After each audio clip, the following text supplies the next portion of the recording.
Sejumlah mahasiswa dari berbagai kampus di Bandung menggelar aksi unjuk rasa di depan gedung DPRD Jawa Barat yang berlokasi di Jalan Diponegoro, Kota Bandung pada Senin, 17 Februari 2025. Pantauan di lokasi, aksi bertema Indonesia Gelap ini dimulai sejak pukul 14.30 waktu Indonesia Barat. Masa aksi datang mengenakan jas alma mater kampus masing-masing, seperti Unpad, Unpas, Unikom, serta perguruan tinggi lainnya sambil membawa spanduk bermuatan kritik untuk pemerintahan Prabowo Subianto.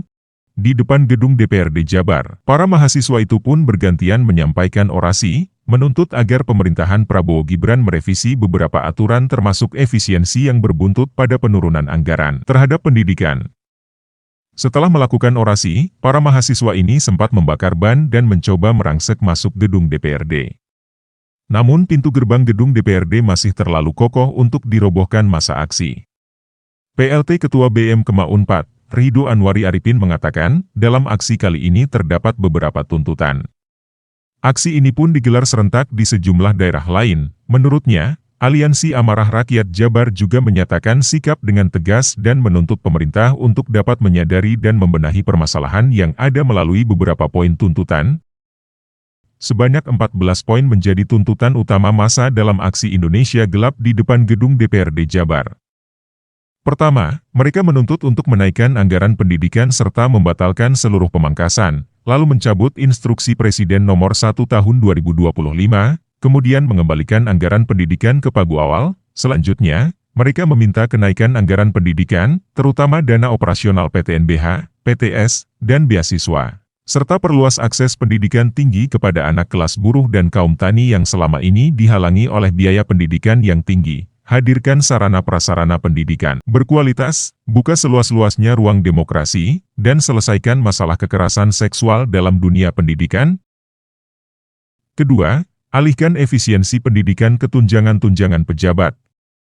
Ketiga, anggarkan tunjangan kinerja pendidikan guru dan dosen. Jamin kesejahteraan guru, dosen dan tenaga kependidikan dengan upah dan tunjangan yang layak. Keempat, hentikan pembahasan RUU Sisdiknas, hentikan transformasi PTN belum menjadi PTNBH. Cabut Undang-Undang PT Permendikbudristek Nomor 2 Tahun 2024 dan semua peraturan turunan yang melanggengkan liberalisasi dan privatisasi pendidikan. Wujudkan pendidikan yang ilmiah, demokratis dan mengabdi kepada masyarakat, berbasis reforma agraria dan industrialisasi nasional. Kelima, pertimbangkan ulang sektor pendidikan dan kesehatan dari prioritas pendukung menjadi prioritas utama.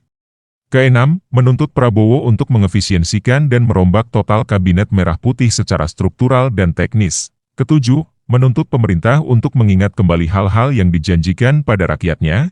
Kedelapan, tolak izin usaha pertambangan bagi perguruan tinggi dalam RUU Minerba. Tolak mobilisasi mahasiswa dan dosen sebagai tenaga kerja murah demi industri pro-imperialis dan pro-feodal. Kesembilan, hentikan keterlibatan aparat bersenjata dalam ruang sipil. Tolak militerisasi melalui pembangunan Kodam baru dan peningkatan anggaran militer kepolisian yang akan digunakan untuk melancarkan perampasan tanah rakyat dan represivitas. Kesepuluh, tolak duifungsi TNI. Kesebelas, restitusi hak Kementerian Kesehatan untuk menjamin efisiensi layanan kesehatan, pengembangan SDM layanan kesehatan, infrastruktur layanan kesehatan dan lainnya yang ada di bawah Kementerian Kesehatan. Kedua belas, efisiensi dana di sektor infrastruktur. Ketiga belas, cabut UU Ciptaker dan UU turunannya. Ke-14, sahkan RUU PPRT dan perkuat landasan hukum perlindungan kekerasan terhadap perempuan.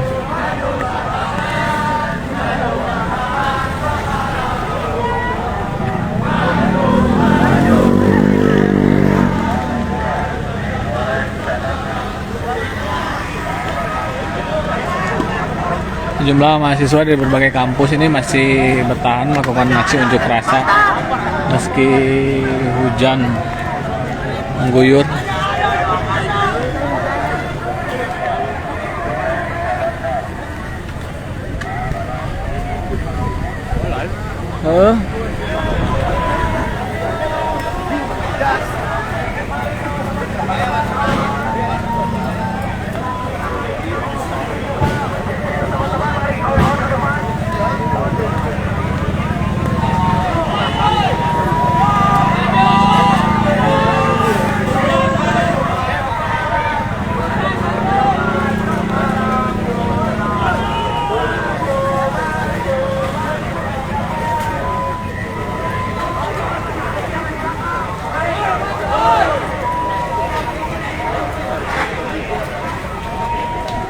Dengan lanjut ya.